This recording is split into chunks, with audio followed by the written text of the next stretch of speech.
මේ දේශපාලනයට එන්න අදහසක් තිබුණේ නැහැ ඇත්තටම. දිහා බලනකොට අතිශයින්ම මම සෑහීමකටපත් වෙනවා. කාලේ නෙමෙයි, ගත කරපු කාලේ නෙමෙයි. හිටපු කාලය තුල අවුරුදු 4කට ආවේ මම අවුරුද්දකුත් මාසෙකමාරක් මේ තනතුරේ හිටියා. හතරම ගත කරගන්න බැරි වුණත් හිටපු අවුරුද්දත් මාසෙකමාරක් තුල මම හිතන්නේ මම සෑහීමකටපත් වෙනවා. ඒක මට වැඩිය මේ නගර සභාවේ නිලධාරී මණ්ඩලයේ සේවකයන් දන්නවා, සභිකයන් දන්නවා. ඒකට වුන් සාක්ෂි දරයි. හෘද සාක්ෂියට එකඟව අවසානයේ අපි වග කියන්න ඕන. ඒකට අපි ඔක්කොටම බොරු කර හැකි සමාජයට, ලෝකෙට බොරු කර හැකි. නොපෙනෙන දෙවියන්ටත් බොරු කර හැකි. හැබැයි තමුන්ගේ හෘද සාක්ෂියට බොරු කරන්න බෑ. ඒ හෘද සාක්ෂියට එකඟව මම මගේ කාර්යය ඉෂ්ට කරා කියලා මම විශ්වාස කරනවා. අවස්ථාවේදී ඔබතුමා කිව්වා කවුරු හරි මේ දේපල භුක්ති විඳිනවා නම් අවුරුදු 40ක් නෙවෙයි 500ක් භුක්ති විඳින්නත් අයිති වෙන්නේ නැහැ කියලා. සමහරවිට ඒ වගේ කණ්ඩායම් ඔබතුමාට විරුද්ධව කටයුතු කරා කියලා ජනතාව අතර මතයක් තියෙනවා.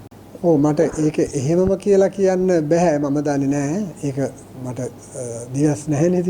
නගර සභාවට අයිති දේපල අත්පත් කරගෙන භුක්ති විඳින්මින් හිටපු දේවල් මම ඒක කරා. ඒකට තමයි මම ඒක කරනවා කියලා මම ප්‍රකාශයක් කළා. ඒක තමයි මම අරමුණු කරගෙන ආවේ. කෝටි ප්‍රකෝටි ගාණක් වටින දේපල අපි ඒවා එක දවසින් තීන්දුව අරගෙන අපි ඒවා නගර සභාවට නැවත භුක්ති විඳින තත්ත්වයට පත් කළා. ඒ වගේ ආදායම් උපයන ක්‍රමය තමයි කරන්න තිබුණේ. නමුත් දේපල අත්පත් කර ගැනීම කරා. තව ගොඩාක් දේපල අත්පත් කරගන්න තියෙනවා භුක්ති විඳින්න ඉන්න නගර සභාවට අහිමි වෙච්ච. ඒවා එක එක්කෙනාට පුද්ගලිකව භුක්ති විඳින්න දෙන්න බෑ.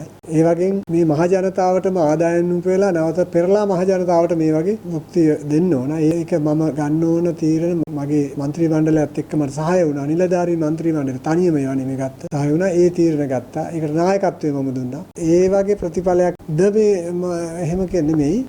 මේක මගේ පුද්ගලික තීරණයක් විදිහටයි මම මේ අද තනතුරෙන් ගත් වෙන්නේ. නමුත් බලපෑම් පිටිපස්සේ තිබුණාද නැද්ද කියන එක සැලසුම් තිබුණාද කියන එක මම දන්නේ නැහැ. නගරාධිපති ධූරයෙන් මම අයින් වෙන්න තීරණය කරේ යම් කාර්යාවට පිටාවත් එක්කලා ඒක අවසානයේට ගත්තාම ඒක පුද්ගලික තීරණයක් වෙනවනේ.